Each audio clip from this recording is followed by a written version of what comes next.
3. Don't think so. What's up, YouTubers? Welcome to Bros Talking Soccer Podcast, episode 43. We're just debating it a little bit. I'm fairly confident it's 43. Christian thinks it's 44. I got on a Sacramento Republic scarf because I went to one of their matches this past weekend against LA Dos. So that was fun. Christian and Matt are here. Christian, I'm not going to ask you how you're doing, but say hello. Hi. Good. There's Christian's hair. For anyone watching on YouTube, you can't really see him. Matt, you want to say hello? Hello. There you go. All right. We're the Knittle brothers, for those of you that may not know. Oh, there's Christian. That's what he looks like. All right, guys. Are you ready to rock and roll? You have your fan futsal stuff up? Nope. As always, yep. This is what we do every week. YouTubers, bear into us right quick while we get that up, and then we'll jump right into our topics for the week. You have it up? Yep. Good. Matt, what about you? Yep. Yep. Okay. Sounds good. We did Ligue 1. So the French League this past weekend. All right. So I got mine up as well, and I think I am ready to rock. All right. You guys ready? Yep. With all the topics. Okay. Let's jump right into it. What's up, Christian? I just wanted to stay there and it won't. Okay.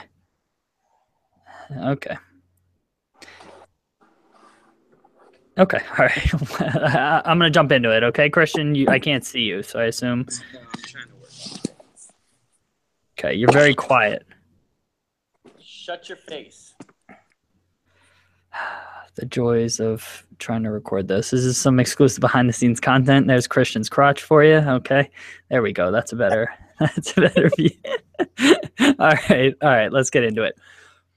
What's going on, everyone? Welcome to episode 43 of the Brothers Talking Soccer Podcast, Bros Talking Soccer Podcast for short. My name is Dave Knittle. I'm here with my brothers Christian and Matt to discuss stories from around the soccer world this week. Christian, how you doing? I just want everyone to know that this is not called Brothers Talking Soccer and never has been. So now that we got that out of the way, I'm doing all right, Dave. I officially work for PayPal as of a couple minutes ago. We just closed the deal, and here we go. That's exciting. Before you know it, you'll be moving out to California with me, which I'm sure Mom will love. Yeah. Matt, how are you doing? How's school going? School's going to be pretty hectic the next couple days. I have 3 tests in the next couple days, so that's not going to be fun. And I have a couple interviews as well. Sorry if you could hear a motorcycle going by there. So I'm gonna have a pretty busy week. Is it bike day in State College? Because that's like the 4th one I feel like that has gone by your window. Yeah, they're annoying. Yes, they are. Well, good luck on your exams and interviews. We're all wishing you well. I'm doing well, guys. Thanks for asking. As always, I have on my Sacramento Republic scarf. For those that are watching the YouTube video, I was in Sacramento this past weekend with my wife as a birthday present. We went up there, went to a match. Went around Sacramento. Wasn't a ton to do there, but still enjoyed ourselves. We went to kind of the old historic part of the city, and then on Sunday went to a couple breweries. So overall, pretty good time, and ready to get back into talking about soccer and everything like that. So let's get into our topics. And real quick before that, let me give a plug for Fan Futsal. So for those of you that may not know, Fan Futsal is my, little baby. It's my startup that I created that is simplifying fantasy soccer to make it easier for everyone to play. So instead of having you select a bunch of individual players, you select teams, and we've simplified the scoring, so you only need to follow match scores. Having said that, we still differentiate and bring in a lot of the scoring elements and things like that from other fantasy games, so formations and positions and things like that.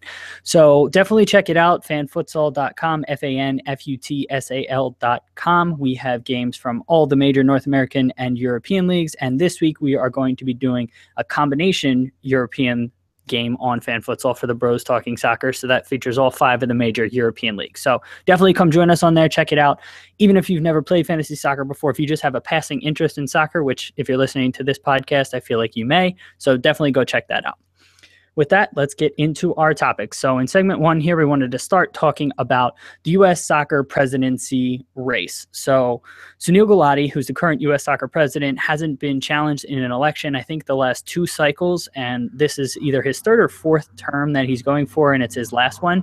But this is the first time he's going to be challenged. And so this guy, Steve Gans, up in Boston, is going to be challenging him. Christian, what do you think about Sunil Gulati, what he's done for American soccer? Do you think he kind of has the right to continue to be president, or would you like to see change? I honestly am going to be honest. I don't know much about him. I don't really like the way that U.S. soccer is going right now, so a change might be welcomed. I know that there's a lot of young players coming through this next generation, it almost seems like, but our current generation is kind of really letting us down. And I think we need a quicker change. And I know he's not really going to be able to do that, regardless if he stays or goes. And whoever comes in isn't going to get immediate change. But maybe we can set a platform for future success with some type of revolution in the way that U.S. soccer is set up. And so you think we need a revolution rather than an evolution? Yeah, I do. I think that we kind of have to rework the way we grow players. I think we are far behind other teams in the world and other countries in the way we bring up our youth. Okay. And you don't think, okay, so I'll leave it at that. I'll bring up my points after we bring Matt in. Matt, what do you think about, U.S. soccer, Sunil Gulati? Do you think we need a change in leadership, or you go with the way things are trending? I mean, I'm kind of fine with the way things are kind of trending. We got the World Cup back in the United States in that cool 3-country not tournament. Official. Not official yet. Yeah, I know it's not official, but I feel like a change now could, because it's not official, could have impact on us getting it. So I feel like getting that World Cup here is going to be so important to the development of the game. So I think that is going to be our top priority, and a change now I think could affect that. So stay here until that's definitely in the United States. Yeah, no, I think that's a good point. I think I fall more into the camp of evolution rather than revolution. And this is Sunil Gulati's going to be his last term anyways. And there have been a lot of things put into place as far as youth development and things, Christian, that you're speaking of, that take a long time to take root and take effect. And so I think he's done a lot of good for U.S. soccer. There's definitely things that can be improved, but I wouldn't want to jeopardize the World Cup, and I wouldn't want to jeopardize a lot of the good stuff that Gulati has laid as far as the foundation is concerned. Okay, I don't think that it's been good enough, and I think it comes down to both the players and the way that we raise our game, and the way that these academies are producing, and the way that our young clubs that are supposed to be feeding the academies are producing. I don't think that we have high enough quality in both the coaching and the just overall knowledge of the way I think that we need to be raising our players. But that started in 2007, right? So the development academy system started in 2007. So 10 years ago. It's only been 10 years. I mean, it's tough to completely overhaul a youth system just within 10 years. And we're starting to see players being produced out of that. I mean, literally, I was watching Weston McKennie play Bayern Munich today for Schalke, and he came out of the FC Dallas Academy, and he's 19 years old. And, Pulisic came out of PA Classics. It's not MLS affiliated, but they're still developmental academy. And so you're seeing players come through the academy and starting to break through. And I think Gulati and, U.S. soccer and the people that have been put in place have started to produce that. Matt, anything else you want to add? Gideon played club, not academy. Just want to throw that in there. Yeah, but he also is career's kind of stalling, unfortunately. He tore his ACL. Yeah, 8 times it feels. Yeah. No, he's only torn it 1 time. But I mean, even last year, before the torn ACL, when he went to Rangers, right? So he started off well there, but then he didn't really play in the springtime, and so. I hope he comes back and is healthy and makes a huge impact. But you're right. I mean, he also moved over to Europe at 14, 15, something like that? Yeah, something like that. So a little bit before Pulisic and McKennie, who definitely came through academy systems in the U.S. So, Matt and I think, are on board with keeping Galati. Christian seems to be wanting to change. So we'll see. I think the elections are end of this year or early next year, and the World Cup vote is sometime later next year. So I'm sure we'll all be following that. I think that the president, or is that even the title of the guy? Yeah, he's the president. We have a CEO, but he's different. Okay. I don't know how much change he can just impact on his own. So that's also a point that needs to be made. I think we need to kind of make that's why I kind of use the word revolution, where we need a group of people to come together and all be in on the same idea. Okay, fair enough. And we can get into all of that. I think a lot of what you're saying is focused more around youth development. And, I have a ton of ideas on that front and things that we need to do as a country. But like you said, we should have the Knittel run presidency. There we go. Yeah, maybe the Bros Talking Soccer podcast puts together a campaign. All right, but let's stick in at least North American soccer. But let's move up north and talk about Canada, specifically Toronto FC. They have been absolutely tearing up MLS this year. They're on pace to be one of the greatest teams in MLS history. Matt, I know you don't follow the league too closely, but from the vantage point that you follow the league and what you kind of know about Toronto, how do you think they rank up in MLS history? Yeah, well, I don't know too much about the MLS history. Like I saw in the article, it was in the '98 Galaxy, where that's currently the best team ever, right? Or the most points scored ever. Most goals scored. Most goals scored. Yeah, I saw that, and they put in like an absurd number of goals, like in the '80s. Yep. And Toronto's 62 now with 5 games left, or something like that, 62, 63.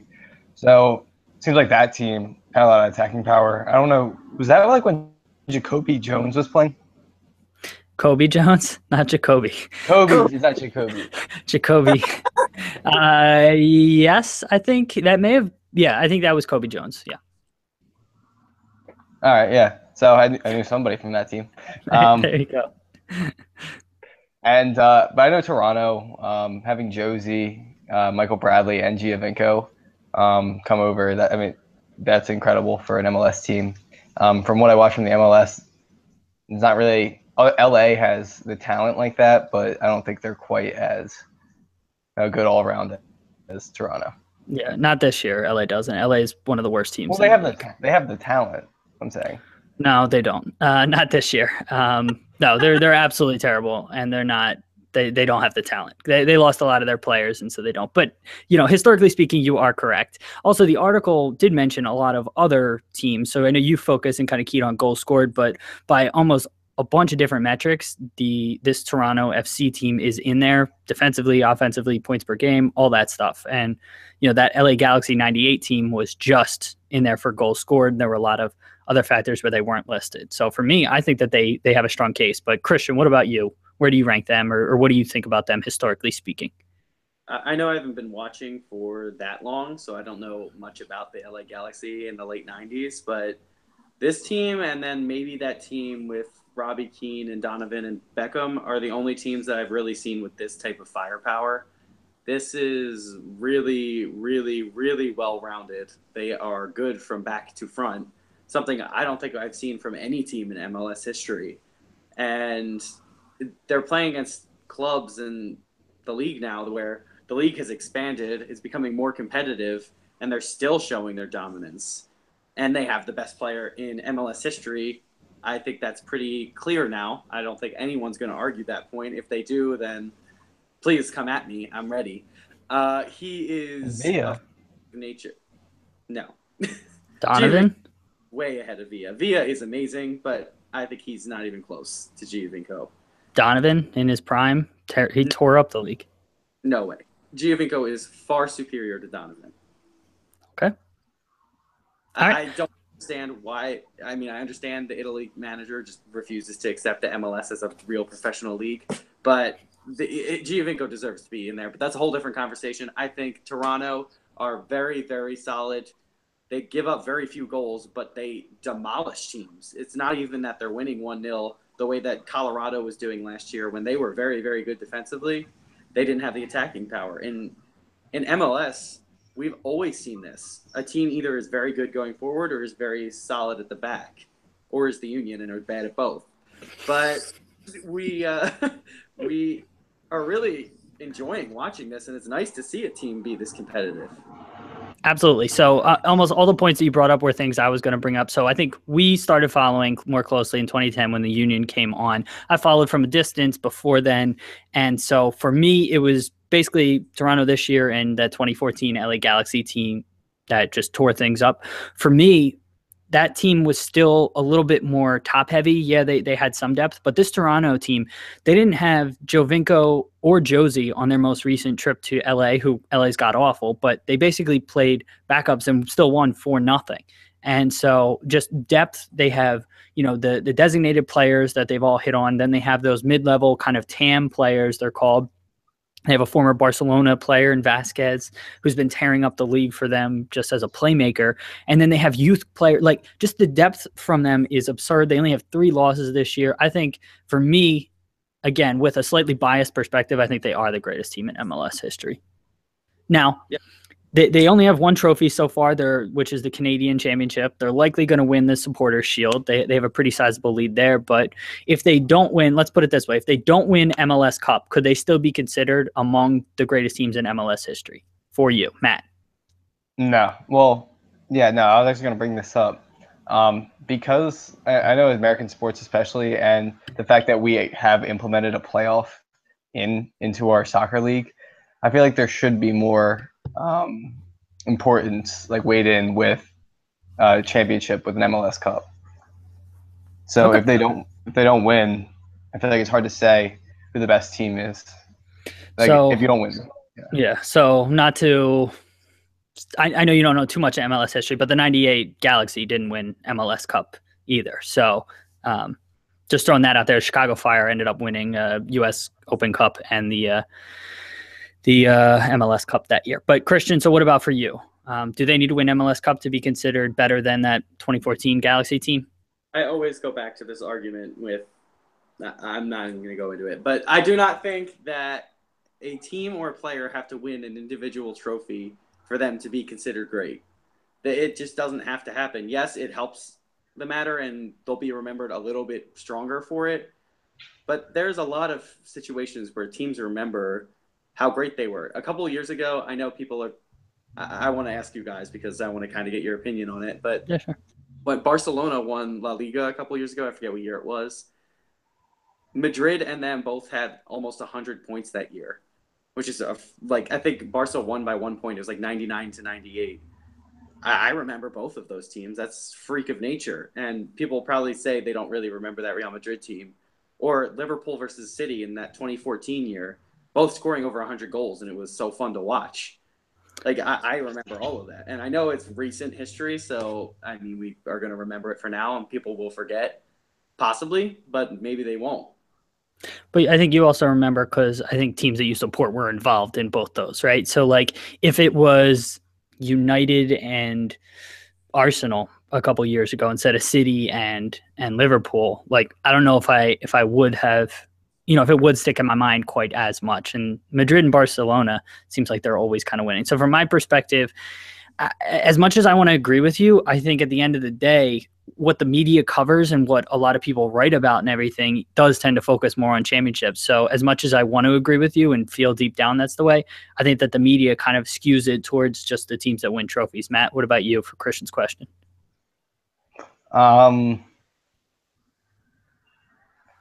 It's hard for. I don't even know where to go to this because I'm not knowing too deep of the knowledge of MLS. So your microphone muted right as you tried to say it, so it almost looked like it sounded like you cursed or something like that. So what were you saying? Wait, repeat the full question. Are you going to remember a team? I just believe that you were not listening at all when I was saying. Yeah. So, the team that Liverpool had in 2014 that lost to City for the title, they both scored over 100 points. And when Barca played Real, I think it was either 2012 or 2013, and they both went until the last game of the season, and I think ended with 99 and 98 points.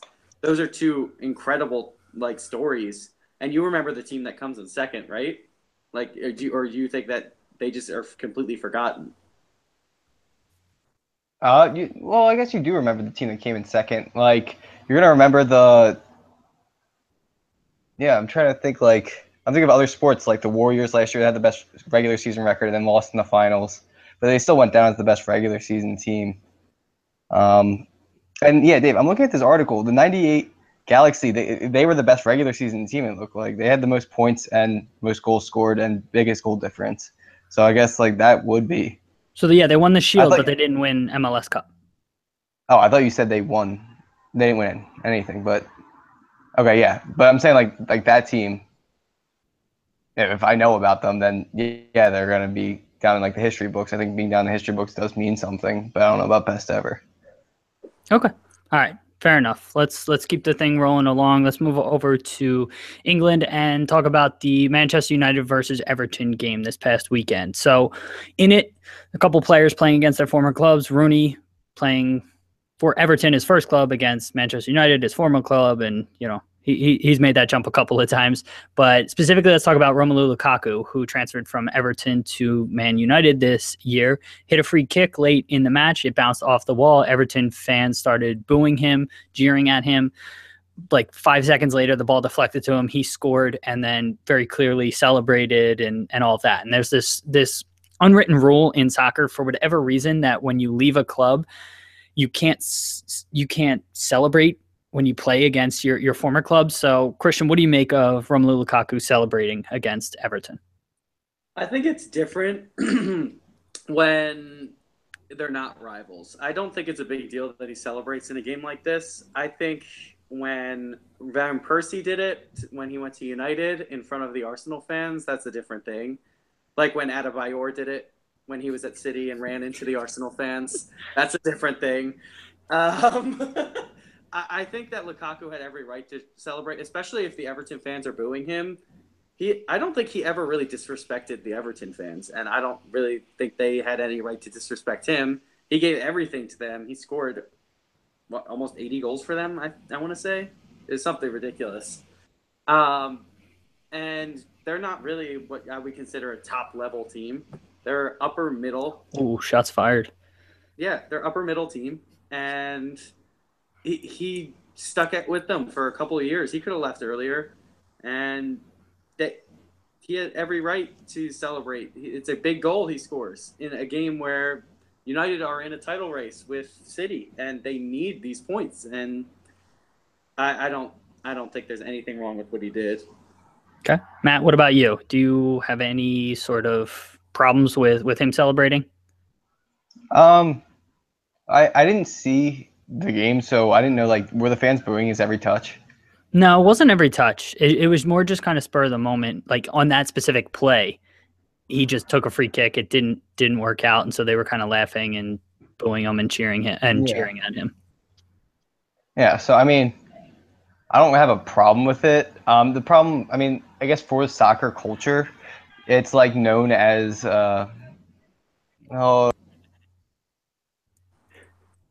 Sorry, Matt's having a little technical issues with his roommates. So we're gonna let that play out. So yeah. Sorry about what's going on down there, but he's back. Yeah. So remind me where I was going with that. You were saying soccer culture. I think you were probably talking about. So it is a thing, like you can't celebrate when you go to another club. So I feel like that's a known thing, and it's going to be seen as disrespectful. So when you do it, I feel like you're purposely doing something to, put the opposition fans off and the opposing club off. Okay, and you say you have a problem with that? I have a problem with the culture, but I don't have a problem with him actually doing it. Okay, so for you, it's not really a thing, but as far as soccer culture is concerned, it's a problem that it's not a problem, but it's something that just happens in soccer culture, and so him doing it is kind of disrespectful, knowing kind of soccer culture.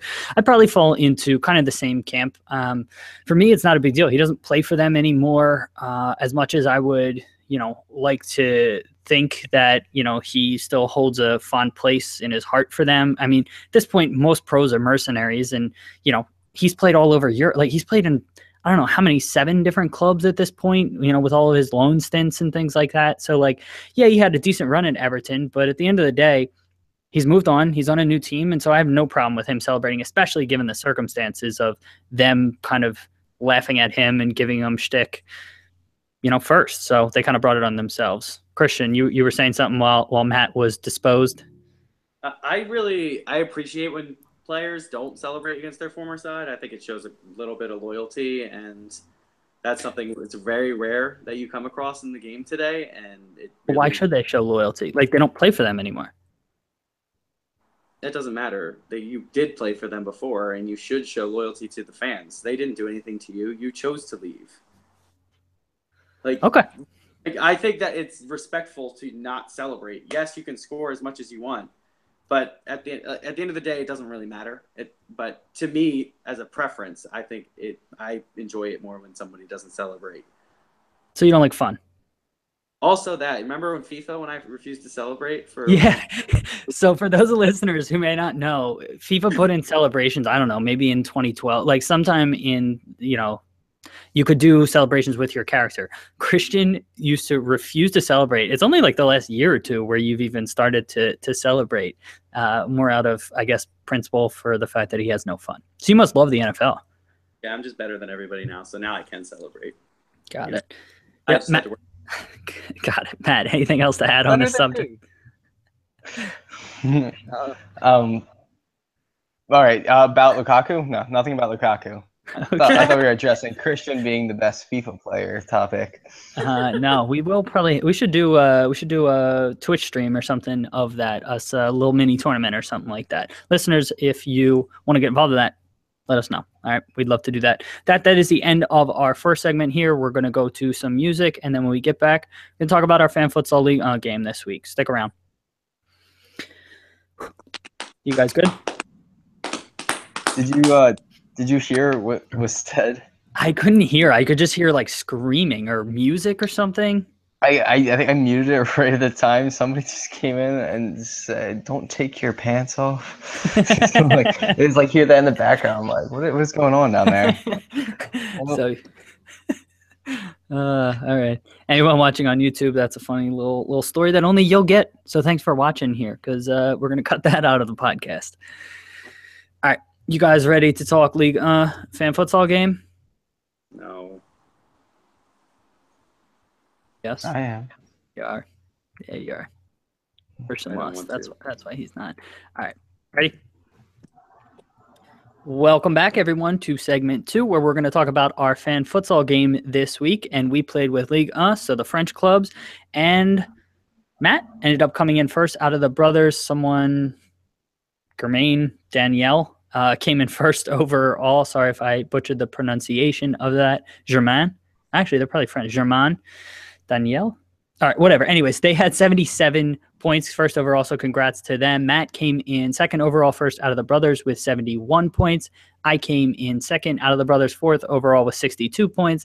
And looky, Christian came all the way down in sixth, third out of the brothers with 53 points. Matt, since you won, why don't you talk us through your lineup and some of the selections you made? Yeah, so the original Fan Futsal, the beta version, I always had Guingamp as my goalkeeper that year. They never let up goals that year. So I just had faith in them to get a 1-0 win, and magically they did. I haven't really followed them for the last couple of years, but I just had faith from – sorry about my roommates. Yeah, you can hear that. I just had faith in them for these through these years. Monaco, 3-0 win, had them at striker. That was a definite choice. Beat Strasbourg at home. And I had a lot of 1-0 wins, and I had a 1-0 defeat, but relatively low scoring for the French league.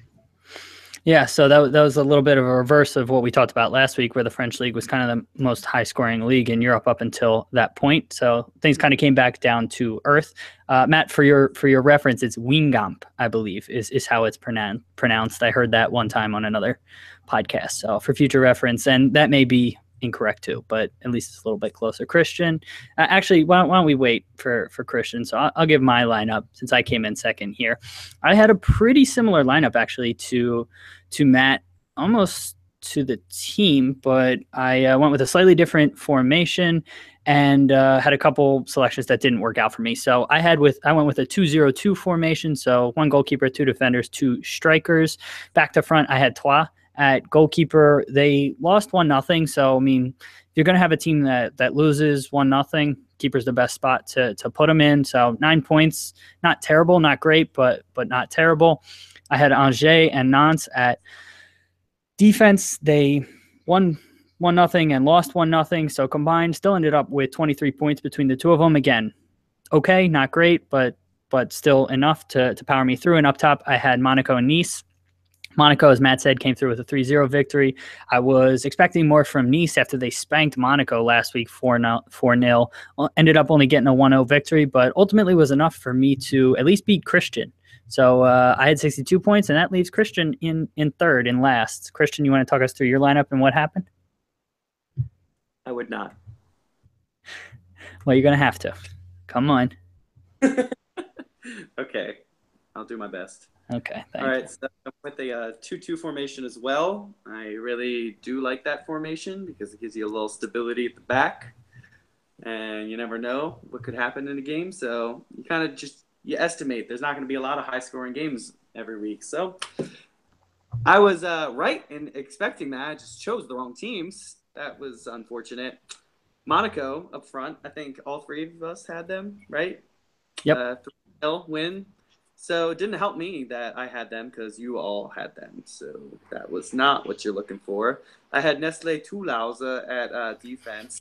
And good friends reference. I like it. They lost 1-0, which isn't the worst for defense. Really not too bad. My other defense was Saint-Etienne, who won 1-0, and that is what you're looking for from a defender, and not looking too shabby at the moment until I had Angers, right? Is that correct? Yeah, very good, very good. We're very fancy on this podcast. Front, and they lost 1-0 at home to Metz, who are not the best team in the world. Not what? They're terrible. They were the worst team they were the worst team by far in Ligue up until this weekend. Yeah, so I don't know how that happened, how they got an away win. And Angers usually are very good up front, so that was a little bit of a shocker there. And how do you say Troyes? Is it Trois? Trois. Trois. Okay. I like that. Un, deux, trois. Okay, so they lost at home to Montpellier, who it's not a big surprise there. Montpellier are usually a pretty solid squad. And I only had a couple dollars left to spend, so I went with the best bet there, and it wasn't the best bet. Yep. And so that ultimately left you in third place out of the brothers. So, we've already mentioned it before, but this upcoming weekend, we're going to be doing a combination game for the Bros Talking Soccer podcast where we use all 5 major leagues in Europe. So look for us on the site, join that game. It's going to be called Bros Talking Soccer. That's going to be the name of the game, and it has Euro, I think, in parentheses. So check that out. Look for us. My username is dknits11. Christian's is cknitl12. I don't know why I can't say our last name. I don't know what's wrong with me. And Matt's is mpk8110. Look for us, challenge us, all that good stuff. That's the end of our second segment. We're going to go to a little bit more music here, and then we'll be right back with our third and final segment. Stick around. I don't know why I can't say our freaking own last name. Really embarrassing. Yeah. Okay. I'm all right with it. So I only have 2 topics here. Feel free to add stuff. I have some other things that I just wanted to mention, but all right. Only 2 topics. The faster, the better. Okay. All right. Ready, Christian? I'm ready. Okay. You paying all the attentions? Neuer's out until 2018. Giving us podcast names as we go. Trying to remember. Oh, nice. I like the one where you just weren't even listening or something like that. But yeah, we'll what's that? Said when Matt asked me to repeat myself, and I said you weren't even listening the first time. Yeah. Yeah. I love that. Matt, watching you try to bullshit is absolutely hilarious. Yeah, I was reading the article where you said they only had the most points ever. So I went back to the article and I started reading it. Most goals scored about them. Got it. Okay. Sorry. All right, let's go. Welcome back, listeners, to segment 3. 2 topics to get through right here. We're starting in the Bundesliga, and let's talk about the Borussia Dortmund-Köln game this past weekend, or Cologne for the American pronunciation of the city. Dortmund won 5-0, but on their second goal, there was a corner kick or free kick situation. Referee whistled for a foul on the goalkeeper, and like a second later, Dortmund put the ball into the net. Goal was ruled out, but then they went to VAR, and ultimately the goal was then awarded incorrectly because once the whistle is blown, the play should have been dead. Köln wants a replay of the match. Matt, what do you think about this whole situation? Should the goal not have counted? Does Köln have a right to a replay? What are your thoughts on it? Well, according to the rules, the goal shouldn't have counted. I don't think there's any disputing that. When the whistle's blown, the play's dead. Wherever the ball is. So if it's not across the line, it's not a goal. You said it was the second goal of the game? Yeah. Yeah, so that's a very important goal in the match. The game did get out of control at 5-0. So it looks like they're kind of complaining about a kind of a lost game, like a lost cause. But say if they scored the next goal instead of Dortmund, that's a whole new game. It's a 1-1 game. 2-0 is hard to come back from that. So I think while they do have a right, I think they do have a right to a rematch according to the rules, even though it might not seem logical. No, fair. No, I think that is logical. The way that you made that argument, Christian. What about you? What do you think of this whole situation? Okay, so at 2-0 is a complete chemistry and momentum killer. It just destroys your confidence when you go down 2-0 and players start to put their heads down. And I'm not surprised it goes to 5-0 at that point against a team of that firepower up front. The issue there is it's a referee mistake, and referee mistakes you're not going to get a replay just because of that. And I don't think that they have a justified reason to have a replay. Replay of the match, just for everyone. Not a replay of the like a video replay. Christian's talking about a replay of the match. Yeah. Was I? Sorry. No, that's the right term. It's just the issue here is there was a video replay too. So just so people don't get confused. Yeah, and it's ridiculous that the goal was allowed to stand because once the whistle is blown, the play is dead, and there's not much else you can do about that. That's ridiculous that they were allowed to tap the ball into the net after the play had ended. Then they reviewed it and gave the goal. That is unacceptable. But that is a referee mistake. VAR is part of the referee now. And referee mistakes aren't just going to be rewarded with you get to play the match over again.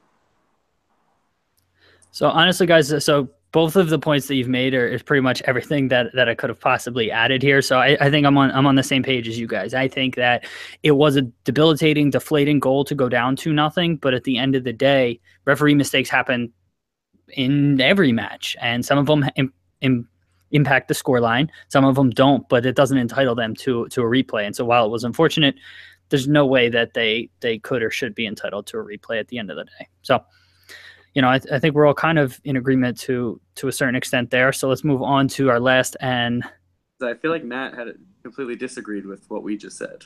No, but Matt, so yeah, he said that.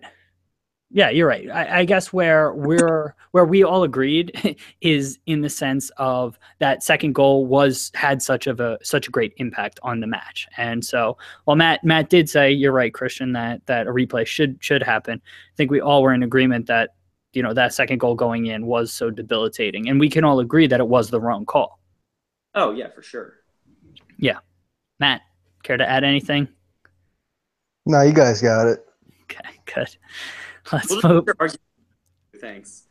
All right, let's move on to the last topic here. And in PSG's 2-0 win this weekend against Olympique Lyon, Neymar and Cavani had a couple different incidents where they got into arguments on the pitch. And apparently there was a locker room altercation or something happened in the locker room, and Cavani stormed out after the match. So 2 different incidents. One was around a free kick. So Cavani wanted to take a free kick. Dani Alves came up, grabbed the ball. He was going to take it. Then Neymar just grabbed it from Alves, and Alves didn't put up a fight, whereas he was fighting kind of Cavani.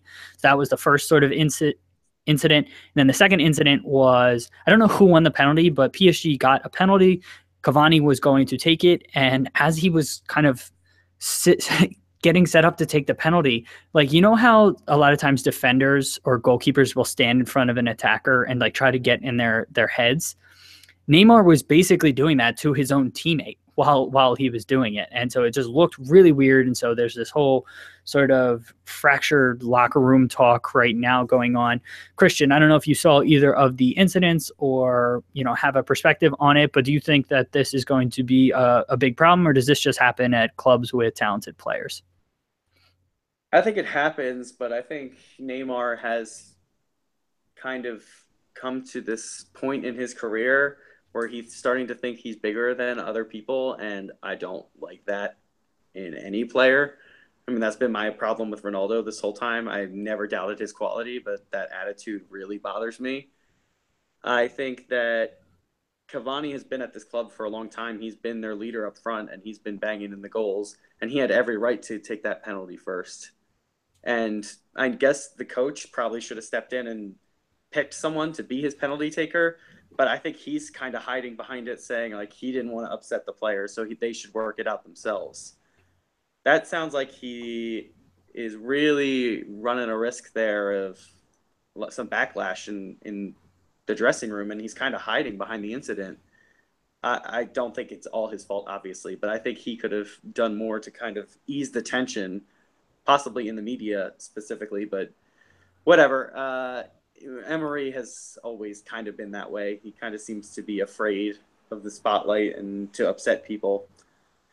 Whatever. I think that it's a penalty at the end of the day. It was missed, and I'm sure Neymar's smirking about it somewhere. And that game was not that great. There were 2 own goals in PSG, or for PSG to win that game. And no one really played well, and I don't really think that anyone like deserves to be anyone, especially Neymar, who just came to the club. I understand he's the richest player ever, well, most expensive player ever, not richest. He should not just walk into a team and just think he is the key leader and gets everything his way. So you're putting it all on Neymar, none of it on Cavani. I think Cavani has the right to that first. Okay, because he's been there longer and he was their penalty taker for the last couple of years. It's okay. Ibra. All right, fair enough. Matt, what's your take on this whole situation? Yeah, I think Cavani is very well in the right to take that penalty. He has been there longer. He's been with the club. And Neymar did take the free kick right before. Or I don't know if it was right before. In the event the article was placed, it was before. Yeah. So the free kick in question. Okay, yeah. So I'm fine with Cavani taking the penalty after Neymar got his chance at the 20 right outside the box. I think they both are being absurd though, making this a big deal. So do you think it's gonna carry on, and do you think it's gonna impact them more long term, whether it's Champions League or in the league at all? I don't think it's this incident, but I just think their personalities are just gonna clash. Yeah, I don't think this incident has anything to do with it. I think it's just something. Okay.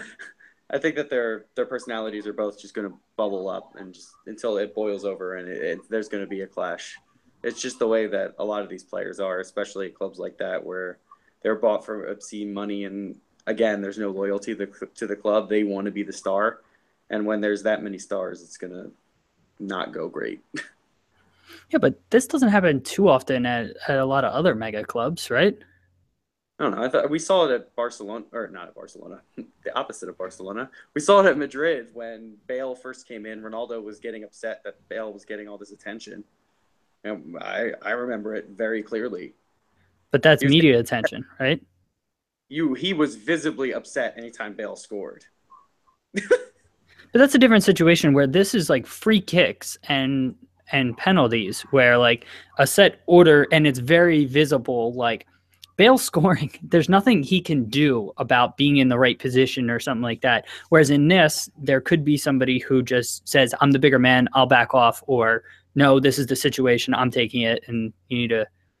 Well, isn't Cavani I don't know what it's called in France, but the scoring race right now, and he probably just wanted to add to that goal, which I think is fair. And a lot of teams do that. They want their top scorer to be the one taking the penalty because they want to win that award too. But Neymar wants to be that, right? And so what happens when they're on the same team? The senior player gets it. Okay, yeah, fair enough. And so I can understand that. Sounds good to me. I just love to watch how Barcelona are going on without him and Suarez right now. Messi seems to be back to his almighty best right now. Scored 4 goals today. Wow. Yeah. Well, and without Dembele too.